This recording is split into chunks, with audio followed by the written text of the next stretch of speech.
everyone and welcome to the Captain's Video Blog. We are Saturday, December 24th, 2016 and I felt not forced, but I felt like I should do the same as last year at this date and do the video blog before the meal and all that, before midnight essentially.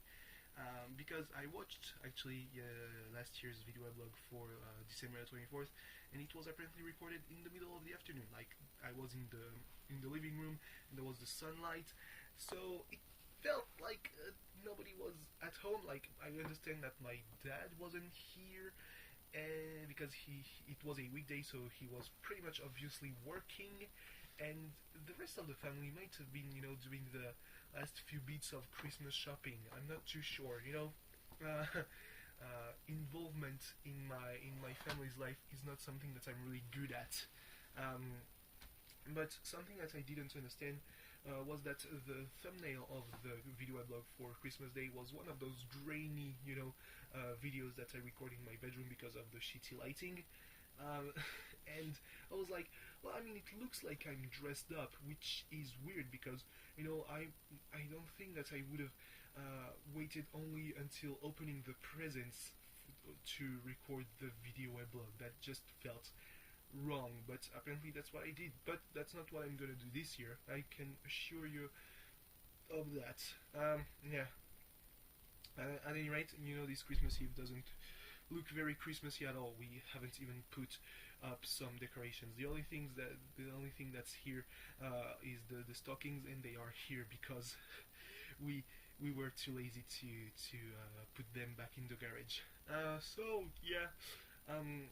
Well, yeah, I mean, the Christmas spirit, I'm gonna have, to be really a lot, I guess, into Christmas spirit very fast, because the last thing I did before this video blog was calling a friend and wishing them a happy birthday because they were born on December the 24th, and then essentially telling them, go fuck yourself, but in very much more, polite and yet kind of hurtful way, I felt.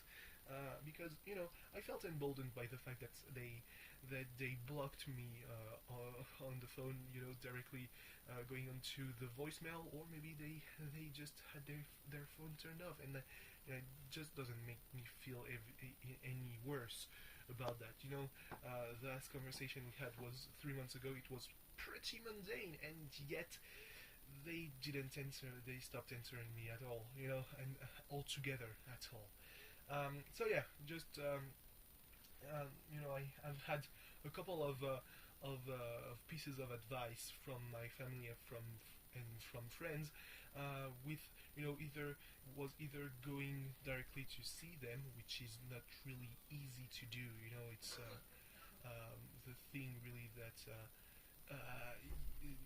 I should have known their address to do that, and they aren't even there for Christmas. So yeah, the other one was to just let them go, forget about them, which might seem easy like that, but isn't really easy at all, because if it was just that easy, I probably would have given up on them really early on. Like I probably wouldn't have even spent one New Year's Eve at their house. That's how long ago I would have given up on them. So yeah, just this kind of stuff, you just don't know how to deal with it. This person was a pain in the ass, and I don't feel like there's going to be hell to pay, but it's going to be pretty awkward if they respond, but I don't really care. So yeah, this just feel like I hate myself, but no, really, I don't know why I would milk my self-hatred for an audience of not a lot of people. Like when I do that, it's essentially for likes on Facebook, when I do comments on popular posts, on shitpost or stuff like that. So essentially, it's self-hatred shitposting. It's always a good way an easy way to get likes. You should try it. You see what's wrong about you, and you just go right for it. Yeah, one thing that I don't hate myself for, however, is being Asian. Like, at some points I hated myself for being more intelligent than the rest. It's not being arrogant or anything. It's just that, yeah, I knew more stuff than the kids my age, and they bullied me for that.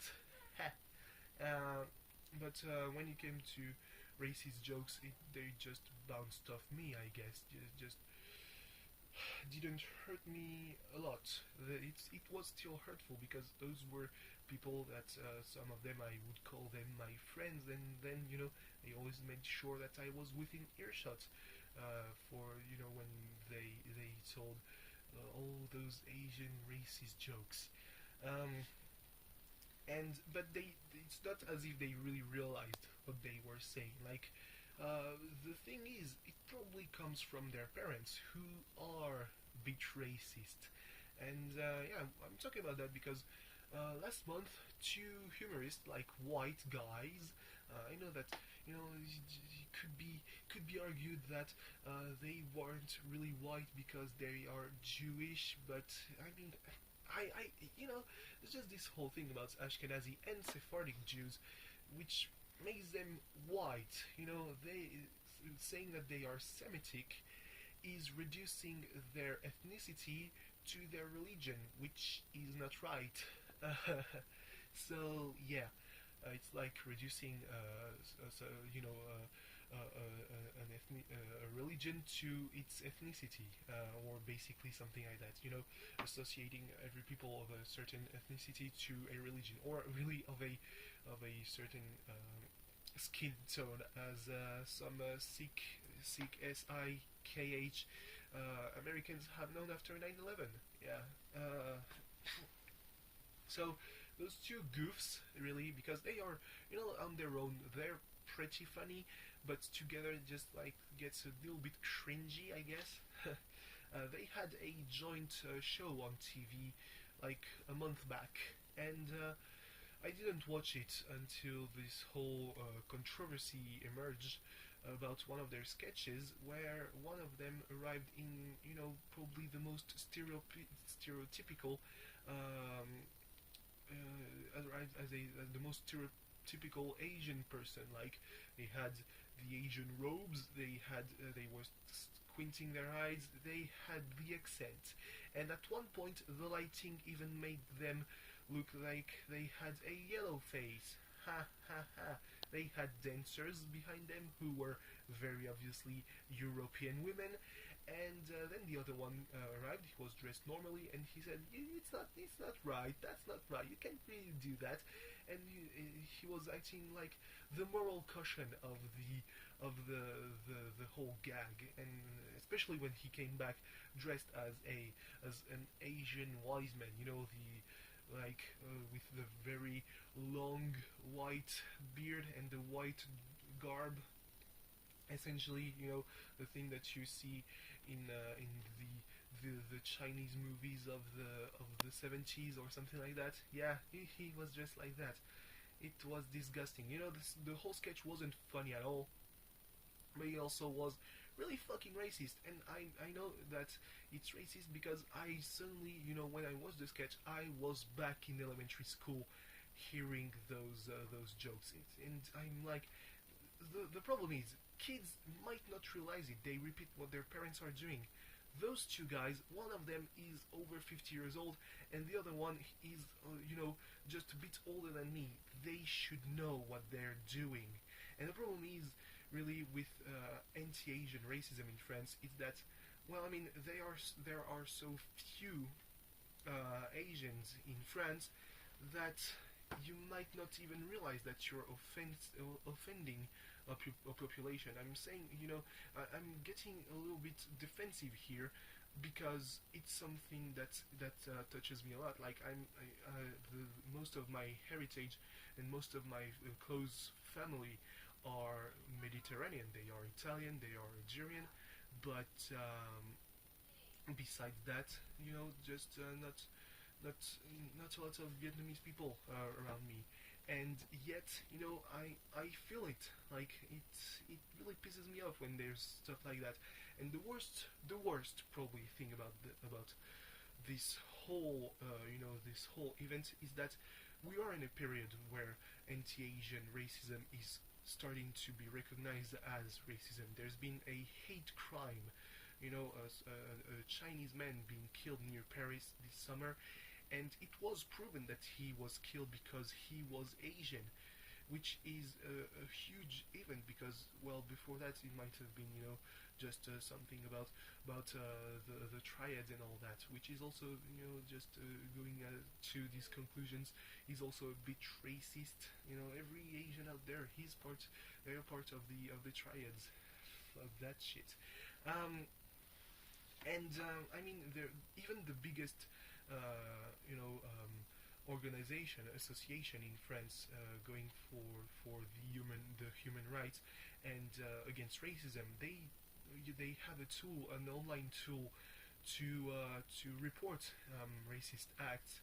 And if it was done on an Asian person, you couldn't really report that because they didn't think that anti-Asian racism was a thing. The campaigns against racism by the government only talked about the Arabs and the blacks, not the Asians. And yeah, it's the main reason why why everyone thinks that they have a pass for that is that, well, no one is going to be, no one with the real actual exposure in the media is going to speak out about that, because it's going to be either the representative of an association, or maybe even a white person talking about that, and that really reduces the just how believable the whole thing is, because an association, they have this agenda. The white person, they are being the white knights, and yeah, and we don't have really a figure, a really prominent Asian person who might talk about that, and it's just shitty. But the problem is with that whole controversy that the person who talked about it, who made that emerge, who is Asian, Vietnamese, they talked about it. It looked a bit opportunistic because they talked about it at the same time as the dude who spoke Arabic in a Delta Airlines flight and was thrown out of that flight, and it just felt so wrong. So yeah, just too many layers to that. So thanks for watching. See you tomorrow. Bye bye, and Merry Christmas, Happy Holidays, and all that. Yep. Bye. Whoa.